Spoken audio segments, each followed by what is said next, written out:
Stories, Fables, Ghostly Tales.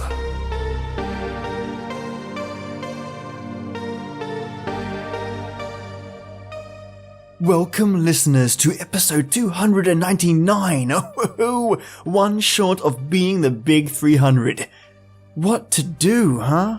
I've got 2 weeks to think about it.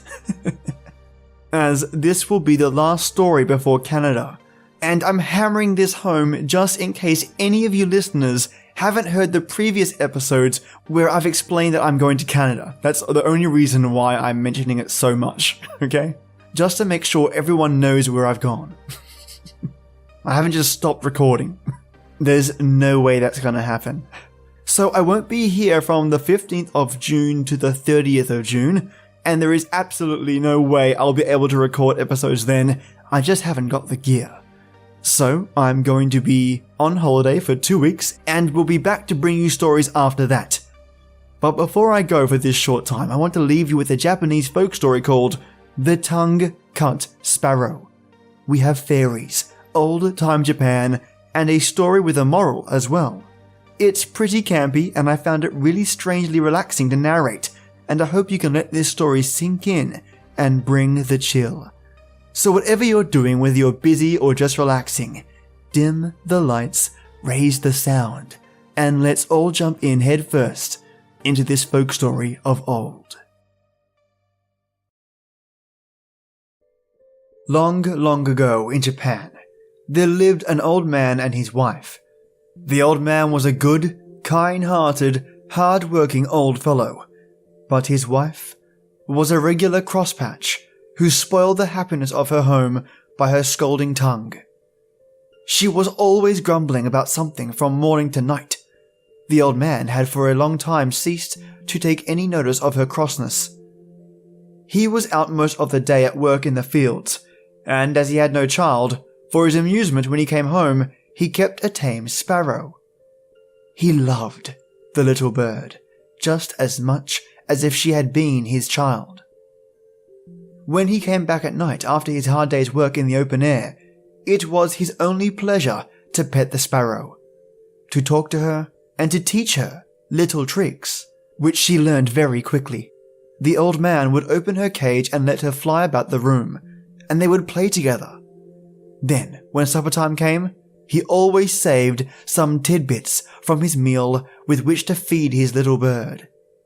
Now, one day, the old man went out to chop wood in the forest, and the old woman stopped at home to wash clothes. The day before, she had made some starch, and now when she came to look for it, it was all gone. The bowl which she had filled full yesterday was quite empty.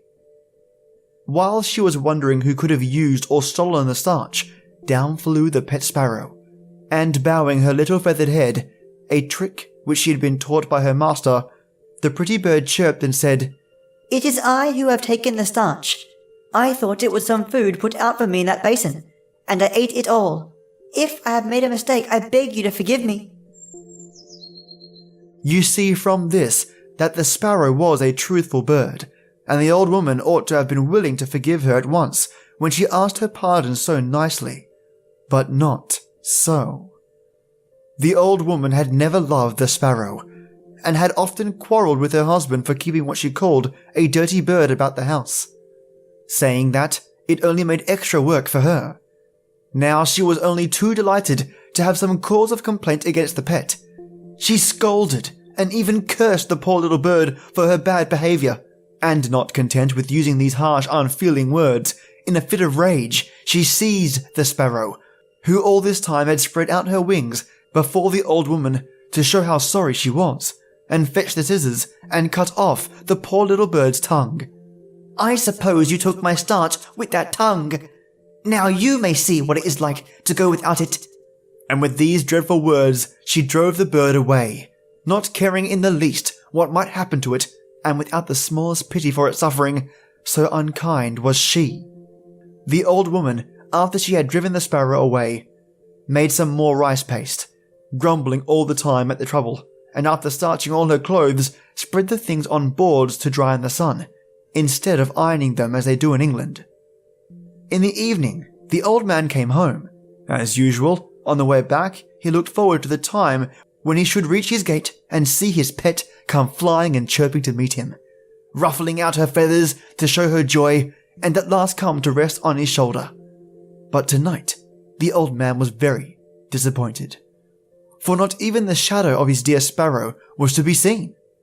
He quickened his steps, hastily drew off his straw sandals, and stepped on to the veranda. Still no sparrow was to be seen. He now felt sure that his wife, in one of her cross tempers, had shut the sparrow up in its cage. So he called her and said anxiously, "Where is Suzumi-san?" "Miss Sparrow." "Today." The old woman pretended not to know at first, and answered, "Your sparrow? I'm sure I don't know. Now I come to think of it, I haven't seen her all the afternoon. I shouldn't wonder if the ungrateful bird had flown away and left you after all your petting." But at last, when the old man gave her no peace, but asked her again and again, insisting that she must know what happened to his pet, she confessed all. She told him crossly how the sparrow had eaten the rice paste she had specifically made for starching her clothes, and how when the sparrow had confessed to what she had done, in great anger, she had taken her scissors and cut out her tongue, and how finally she had driven the bird away and forbidden her to return to the house again. Then the old woman showed her husband the sparrow's tongue, saying, "Here is the tongue I cut off. Horrid little bird. Why did it eat all my starch?" "How could you be so cruel? Oh, how could you be so cruel?" was all that the old man could answer. He was too kind-hearted to punish his shrew of a wife, but he was terribly distressed at what happened to his poor little sparrow. "What a dreadful misfortune for my poor Suzumi-san to lose her tongue," he said to himself. "She won't be able to chirp anymore, and surely the pain of the cutting of it out in that rough way must have made her ill. Is there nothing to be done?" The old man shed many tears after his cross wife had gone to sleep. While he wiped away the tears with the sleeve of his cotton robe, a bright thought comforted him. He would go and look for the sparrow on the morrow. Having decided this, he was able to go to sleep at last. The next morning he rose early, as soon as ever the day broke, and snatching a hasty breakfast, started out over the hills and through the woods, stopping at every clump of bamboo to cry. Where did my tongue-cut sparrow stay?" He never stopped to rest for his noonday meal, and it was far on in the afternoon when he found himself near a large bamboo wood. Bamboo groves are the favorite haunt of sparrows, and there, sure enough, at the edge of the wood, he saw his own dear sparrow waiting to welcome him.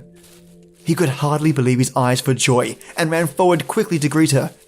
She bowed her little head and went through a number of tricks her master had taught her, to show her pleasure at seeing her old friend again, and, wonderful to relate, she could talk as of old. The old man told her how sorry he was for all that had happened, and inquired after her tongue, wondering how she could speak so well without it. Then the sparrow opened her beak and showed him that a new tongue had grown in place of the old one, and begged him not to think any more about the past, for she was quite well now. Then the old man knew that his sparrow was a fairy, and no common bird. It would be difficult to exaggerate the old man's rejoicing now. He forgot all his troubles. He forgot even how tired he was, for he had found his lost sparrow, and instead of being ill and without a tongue, as he had feared and expected to find her, she was well and happy, and with a new tongue, and without a sign of the ill treatment she had received from his wife. And above all, she was a fairy. The sparrow asked him to follow her, and flying before him she led him to a beautiful house in the heart of the bamboo grove. The old man was utterly astonished when he entered the house to find what a beautiful place it was.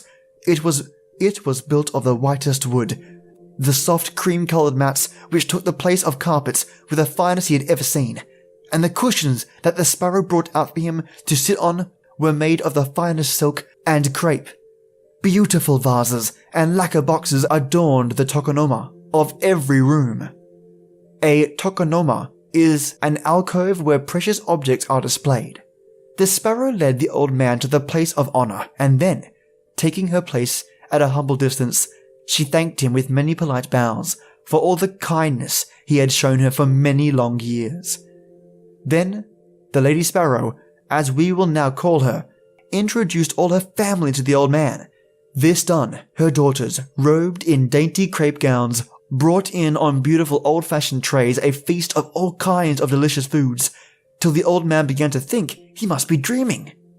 In the middle of the dinner, some of the sparrow daughters performed a wonderful dance, called the Sazumi Odori, or the Sparrow Dance, to amuse the guest. Never had the old man enjoyed himself so much. The hours flew by too quickly in this lovely spot, with all these fairy sparrows to wait upon him, and to feast him and to dance before him. But the night had come on, and the darkness reminded him that he had a long way to go and must think about taking his leave and return home.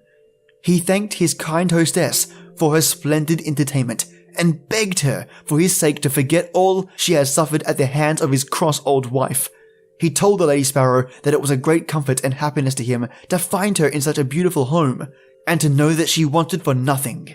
It was his anxiety to know how she fared, and what had really happened to her that had led him to seek her. Now he knew that all was well. He could return home with a light heart. If ever she wanted him for anything, she had only to send for him and he would come at once. The Lady Sparrow begged him to stay and rest several days and enjoy the change, but the old man said he must return to his old wife, who would probably be cross at his not coming home at the usual time, and to his work. And therefore, much as he wished to do so, he could not accept her kind invitation. But now that he knew where the Lady Sparrow lived, he would come to see her whenever he had the time. When the Lady Sparrow saw that she could not persuade the old man to stay longer, she gave an order to some of her servants, and they at once brought in 2 boxes, one large and the other small. These were placed before the old man, and the Lady Sparrow asked him to choose whichever he liked for a present, which she wished to give him. The old man could not refuse this kind proposal, and he chose the smaller box, saying, I am too old and feeble to carry the big and heavy box. As you are so kind as to say that I may take whichever I like, I will choose the small one, which will be easier for me to carry. Then the sparrows all helped him put it on his back and went to the gate to see him off, bidding him goodbye with many bows and entreating him to come again whenever he had the time.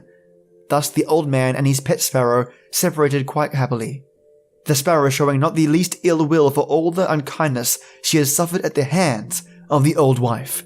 Indeed, she only felt sorrow for the old man who had to put up with it all his life. When the old man reached home, he found his wife even crosser than usual, for it was late on in the night and she had been waiting up for him for a long time. Where have you been all this time? She asked in a big voice. Why do you come back so late? The old man tried to pacify her by showing her the box of presents he had brought back with him, and then he told her of all that had happened to him, and how wonderfully he had been entertained at the sparrow's house. Now let us see what's in the box, said the old man, not giving her time to grumble again. You must help me open it. And they both sat down before the box and opened it. To their utter astonishment, they found the box filled to the brim with gold and silver coins and many other precious things. The mats of their little cottage fairly glittered as they took out the things one by one and put them down and handled them over and over again. The old man was overjoyed at the sight of the riches that were now his. Beyond his brightest expectations was the sparrow's gift, which would enable him to give up work and live in ease and comfort the rest of his days. He said, Thanks to my good little sparrow, many times. But the old woman, after the first moments of surprise and satisfaction at the sight of the gold and silver were over, she could not suppress the greed of her wicked nature. She now began to reproach the old man for not having brought home the big box of presents, for in the innocence of his heart, he had told her how he had refused the large box of presents which the sparrows had offered him, preferring the smaller one because it was light and easy to carry home. You silly old man, she said. Why did you not bring the large box? Just think what we have lost. We might have had twice as much silver and gold as this. You are certainly an old fool, she screamed, and then went back to bed as angry as she could be. The old man now wished that he had said nothing about the big box, but it was too late. The greedy old woman, not contented with the good luck which had so unexpectedly befallen them, and which she so little deserved, made up her mind, if possible, to get more. Early the next morning, she got up and made the old man describe the way to the sparrow's house. When he saw what was in her mind, he tried to keep her from going, but it was useless. She would not listen to one word he said. It is strange that the old woman did not feel ashamed of going to see the sparrow after the cruel way she treated her in cutting off her tongue in a fit of rage, but her greed to get the box made her forget everything else. It did not even enter her thoughts that the sparrow might be angry with her, as indeed they were, and might punish her for what she had done. Ever since the lady sparrow had returned home in the sad plight in which they had first found her, weeping and bleeding from the mouth, her whole family and relations had done little else but speak of the cruelty of the old woman. How could she, they asked each other, inflict such a heavy punishment for such a trifling offence as that of eating some rice paste by mistake? They all loved the old man who was so kind and good and patient under all his troubles, but the old woman they hated, and they determined, if ever they had the chance to punish her as she deserved, they had not long to wait. After walking for some hours, the old woman had at last found the bamboo grove which she had made her husband carefully describe, and now she stood before it, crying out, "Where is the Tongue-Cut Sparrow house?" At last she saw the eaves of the house peeping out from amongst the bamboo foliage. She hastened to the door and knocked loudly. When the servants told the lady sparrow that her old mistress was at the door asking to see her, she was somewhat surprised at the unexpected visit, after all that had taken place, and she wondered not a little at the boldness of the old woman in venturing to come to the house.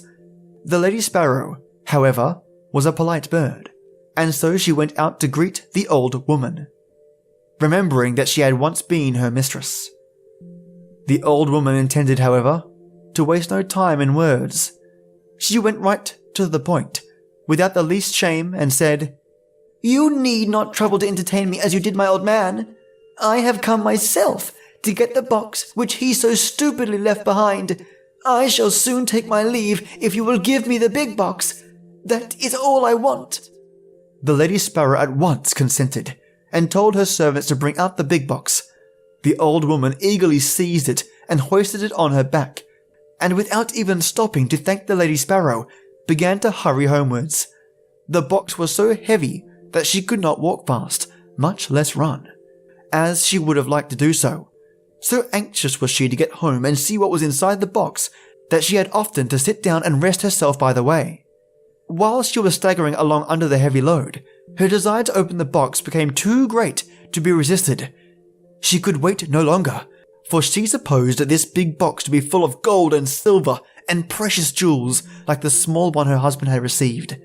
At last, this greedy and selfish old woman put down the box by the wayside and opened it carefully, expecting to gloat her eyes on a mine of wealth.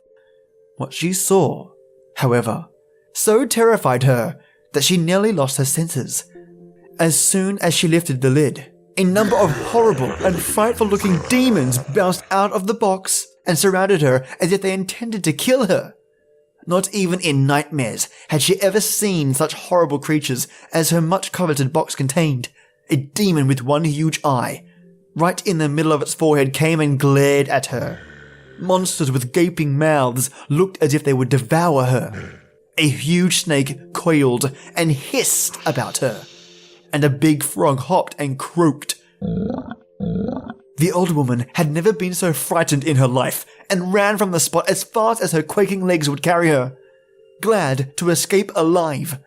When she reached home, she fell to the floor and told her husband with tears all that had happened to her, and how she had been nearly killed by the demons in the box. Then she began to blame the sparrow, but the old man stopped her at once, saying, "Don't blame the sparrow. It is your wickedness which has last met with its reward. I only hope this may be a lesson to you in the future."